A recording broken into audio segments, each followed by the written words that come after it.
Nós estamos começando mais um programa Trocando Ideias.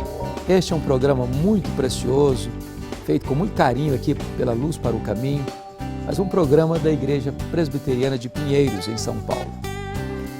A Igreja Presbiteriana de Pinheiros é uma igreja maravilhosa, uma igreja relevante, uma igreja fiel, comprometida com a Palavra de Deus, uma igreja que leva a Palavra de Deus a sério, uma igreja envolvida com a obra missionária, com plantação de igrejas em São Paulo, no Brasil e no mundo.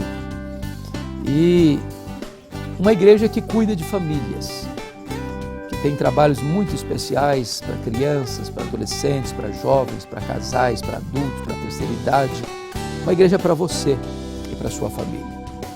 A Igreja Presbiteriana de Pinheiros é pastoreada pelo reverendo Arival Dias Casimiro, um homem de Deus. E eu tenho o privilégio de cooperar com ele no pastorado desta igreja. O programa Trocando Ideias foi pensado para dar oportunidade às pessoas de fazer perguntas, questionamentos. E aqui, à luz das Escrituras, vamos dar respostas para ajudar no esclarecimento desses assuntos. Então, hoje nós vamos tratar de 4 perguntas no programa. A propósito, vamos à primeira pergunta do programa de hoje.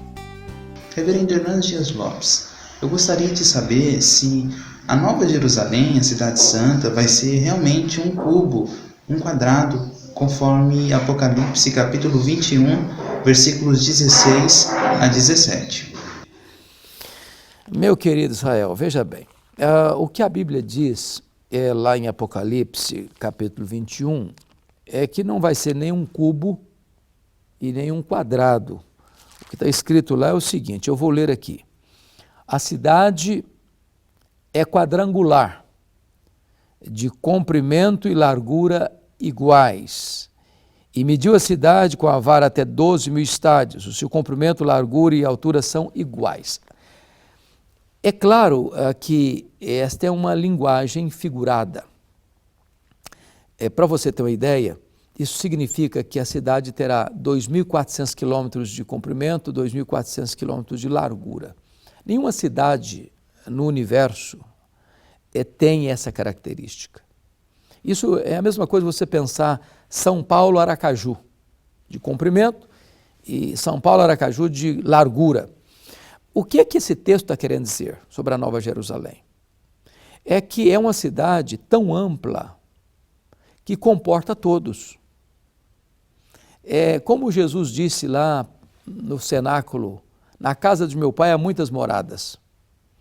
Isso significa o seguinte, que todo aquele que crê no Senhor Jesus tem seu lugar garantido nesta Nova Jerusalém.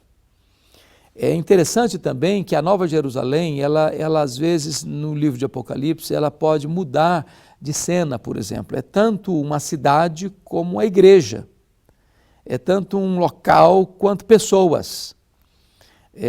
Então, nós somos a Nova Jerusalém, nós somos a noiva, nós somos a Cidade Santa, e a Cidade Santa também é esse ambiente, esse local, essa geografia celestial, onde nós estaremos para sempre com o Senhor. Então, preste atenção que essa demarcação da cidade, de 12 mil estádios, representa para nós apenas um emblema, um símbolo, que tem lugar suficiente para todos quantos creram no Senhor Jesus Cristo. E eu posso lhe garantir que é muita gente, né? Ele comprou com seu sangue aqueles que procedem de toda tribo, raça, povo, língua e nação. Apocalipse 7 fala de uma multidão incontável na perspectiva humana. Esta é a quantidade de gente que foi lavada e remida no sangue do Cordeiro e que vai morar com o Senhor e reinar com Ele para sempre e sempre e sempre. Vamos à segunda pergunta do nosso programa de hoje. Gostaria de saber como lidar com a terrível ansiedade. Obrigado. Essa é uma pergunta impressionante. Como é que vamos lidar com a ansiedade? A ansiedade é o mal desse século. Atinge crianças, adolescentes, jovens, adultos, velhos, ricos, pobres, doutores, analfabetos, crentes, descrentes. É o problema da vida. Agora, como lidar com isso? Bom, eu gostaria só que você pensasse comigo no que Paulo escreveu aos Filipenses. Ele diz assim: não andeis ansiosos de coisa alguma. Em tudo, porém, sejam conhecidas diante de Deus as vossas petições pela oração e pela súplica com ações de graças. E a paz de Deus, que excede todo entendimento, guardará o vosso coração e a vossa mente em Cristo Jesus. A ansiedade é inútil. Inútil. Porque o que é ansiedade? É você se preocupar agora com um problema que ainda vai acontecer. Estatisticamente, 70% dos assuntos que nos deixam ansiosos nunca vão acontecer. Então a gente sofre desnecessariamente. Ou, se vier a acontecer, sofre duas vezes. Sofre antes, vai ter que sofrer na hora que o problema vier.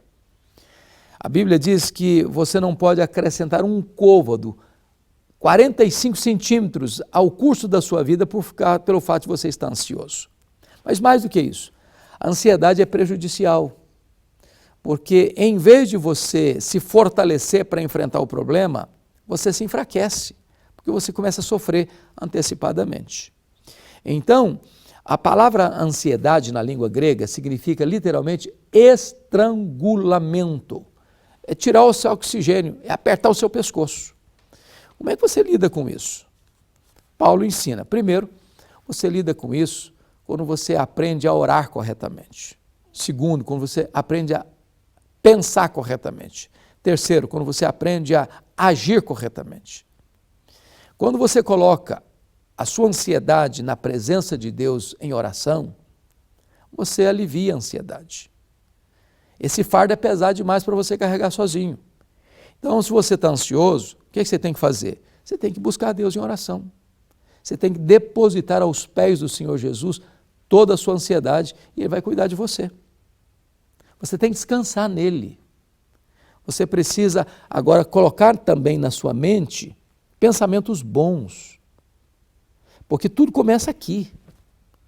A sua mente precisa ser regida pelas promessas de Deus e você descansar no cuidado de Deus e saber que Deus cuida de você.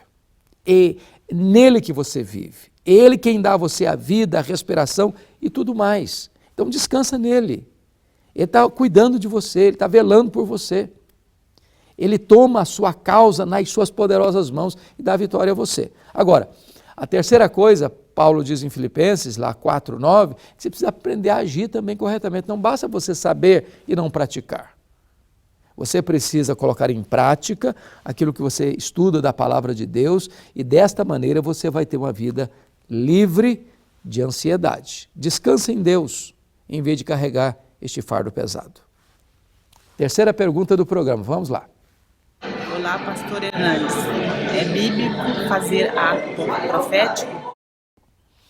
Ô Cleonice, eu não sei exatamente o que você está pensando por ato profético.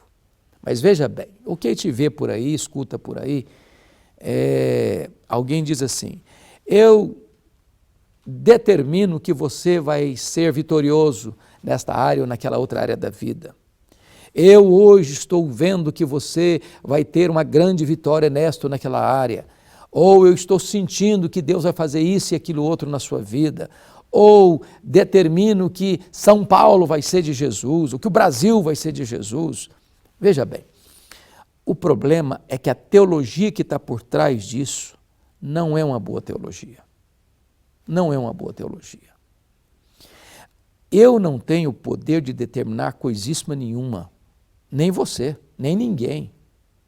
Quem determina as coisas é Deus. Quem dirige a história é Deus. Quem tem as rédeas da história é Deus. Então, essa espécie de confissão positiva, de você chegar e determinar isso, e determinar aquilo, e decretar isso, e decretar aquilo, é uma teologia equivocada. que rouba a soberania de Deus e que leva o homem a uma arrogância espiritual muito grande, muito grande. O que eu preciso fazer é ler a Bíblia, é estudar a palavra de Deus, é conhecer as promessas de Deus, é viver em submissão à vontade de Deus, é praticar o que Deus me ordena em sua palavra e então, numa vida de obediência, eu vou ver mudança e transformação. Por exemplo, São Paulo é do Senhor Jesus. Bom, São Paulo é do Senhor Jesus, ele é soberano sobre o universo, isso é óbvio. Mas uma pessoa vai ser do Senhor Jesus, não é quando eu determino que ela vai ser do Senhor Jesus, é quando ela se arrepender, quando ela crer, é quando ela for transformada, regenerada, quando a vida dela mudou pela obra transformadora do Espírito Santo, aí sim essa pessoa é do Senhor Jesus. Fora disso, o que a Bíblia diz é o contrário. Jesus disse lá para os fariseus, vosso pai é o diabo, o mundo jaz no maligno. Quando uma pessoa é convertida, ela é arrancada da potestade de Satanás para Deus, ela é tirada do império das trevas para o reino da luz. Então, eu não mudo a história de uma pessoa falando para ela. Essa pessoa é mudada quando eu prego o evangelho para ela e ela crê no Senhor Jesus, se arrepende dos seus pecados e a vida dela é transformada. Aí sim a mudança. Isso é voz profética, é a pregação do evangelho de Jesus Cristo, nosso Senhor, que transforma o homem, que transforma a família, que transforma a sociedade. O Cleonice, ainda é importante dizer que muita gente usa como ato profético, por exemplo, objetos, para dar a esses objetos algum símbolo espiritual. Alguém usou, por exemplo, uma vassoura na hora do culto para dizer que Deus está varrendo os pecados daquela igreja.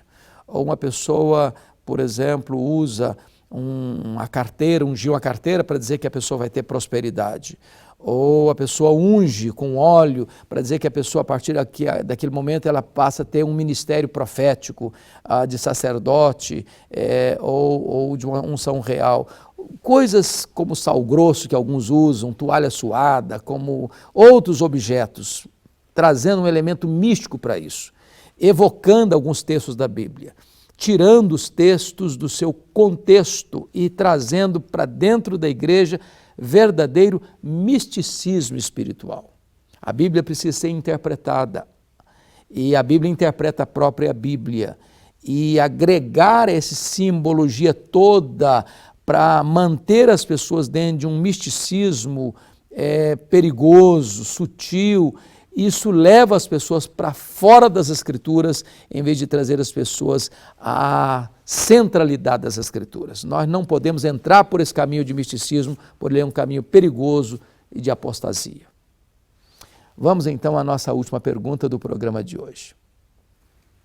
Eu gostaria de saber se, antes da Torre de Babel, quando Deus distribuiu os povos, já existiam, segundo alguns dados, povos espalhados ao redor do mundo, povos primitivos.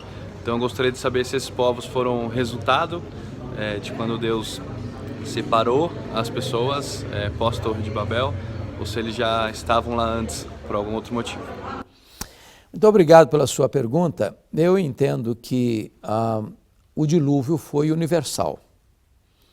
E se o dilúvio foi universal, toda a repovoação da terra veio através da família de Noé. E então a dispersão dos povos e a variedade das línguas começa de fato na Torre de Babel. Então é a partir daí que nós vamos ver as diferentes nações com as diferentes línguas, com os diferentes dialetos e com a dispersão dos povos, né?